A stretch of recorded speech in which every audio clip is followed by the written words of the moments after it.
Hi, രാവിലെ തന്നെ ഉണ്ടോ ഈന്തപ്പഴം പൊക്കി പിടിച്ച് നിൽക്കുന്നത് എന്താന്ന്? ഈ ഈന്തപ്പഴം രണ്ടാഴ്ചയായിട്ട് ഞാൻ പരീക്ഷണത്തിന്റെ മുകളിൽ ഉണക്കാൻ വെച്ചതായിരുന്നു കേട്ടോ. അങ്ങനെ ഉണക്കി ഉണ്ടോ, നല്ല കല്ല് പോലെയുള്ള പരുവത്തിലായി. ഇതുണ്ടാ, ഇങ്ങനെ കല്ല് പോലെയുള്ള പരുവത്തിലായി. ഇത് എന്തിനാന്ന് ചോദിച്ചാൽ, നമ്മുടെ കുറേ ഫോളോവേഴ്സ് ഭയങ്കര ഹെൽത്ത് കോൺഷ്യസ് ആയിട്ടുള്ള ആൾക്കാരാ. അപ്പൊ നമ്മൾ ABCയും സാധനങ്ങളൊക്കെ ഉണ്ടാക്കുമല്ലോ, ആ സമയത്ത് അപ്പൊ അവര് പറഞ്ഞു ഞങ്ങൾക്ക് മറ്റേ പഞ്ചസാര ഇല്ലാതെ അല്ലെങ്കിൽ ശർക്കര പോലും ചേർക്കാതെ എന്തെങ്കിലും സാധനം ഉണ്ടാക്കുമെന്ന്. അങ്ങനത്തെ ഐഡിയയിൽ ഉരുത്തിരിഞ്ഞ് വന്ന സാധനമാണ് ഈന്തപ്പഴത്തിന്റെ പൗഡർ. അപ്പൊ നമുക്ക് കുറുക്കിനകത്തിടാം, പിള്ളേർക്ക് കൊടുക്കാം, ഷുഗർ ഉള്ളവർക്ക് കഴിക്കാം, അങ്ങനെ എല്ലാവർക്കും വേണ്ടിയിട്ട് വളരെയധികം കഷ്ടപ്പെട്ട് അതായത് ഇത് ഒരു 4-5 ഉണക്കിനൊന്നും ഉണങ്ങുകയല്ല കേട്ടോ. ഈ പരുവം ആക്കണമെങ്കിൽ ഒരു 2 ആഴ്ച രാവിലെ തൊട്ട് വൈകുന്നേരം വരെ ഇതിന് കാവലിൽ ഇരിക്കണം, വെയിലത്ത് വെച്ച് ഉറുമ്പ് കയറാതെ അത് കയറാതെ ഇത് കയറാതെയൊക്കെ നോക്കി പറക്കി ഉണക്കിയെടുത്ത സാധനം കേട്ടോ.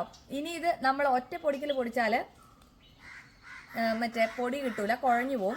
അപ്പം നമ്മൾ ഇതിനകത്ത് കുറച്ച് ആൽമണ്ട്സും കൂടെ ചേർത്ത് ഇത് പൊടിക്കും.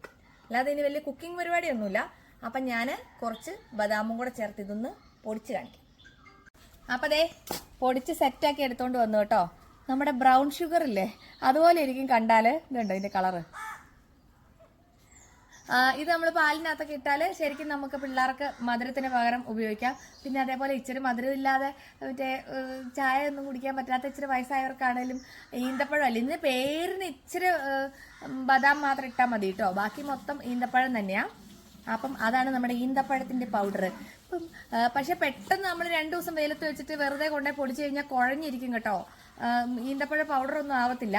ഇത് നമ്മൾ കുറേ ദിവസം എടുത്ത് മെനക്കെട്ട് ഇരുന്ന് ചെയ്ത പണിയാ കേട്ടോ.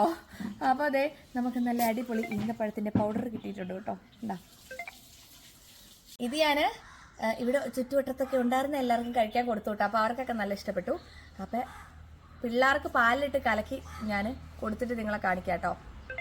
അപ്പോൾ സ്കൂളിൽ പോയേക്കല്ലേ. അപ്പോൾ പഞ്ചസാര കംപ്ലീറ്റ് ആയിട്ട് വീട്ടിൽ നിന്ന് ഒഴിവാക്കണമെന്നുള്ളവർക്ക് ഈന്തപ്പഴത്തിന്റെ പൗഡർ ഉണ്ടാക്കാം കേട്ടോ. അടിപൊളിയാണ്, ശരിക്കും നല്ല ടേസ്റ്റുമാണ്. അപ്പോൾ പാലിനകത്തൊക്കെ ഇട്ട് കലക്കിയാലും അടിപൊളിയാണ് കേട്ടോ. അപ്പം എന്താ, അടുത്ത വീഡിയോയിൽ കാണാം. ബൈ.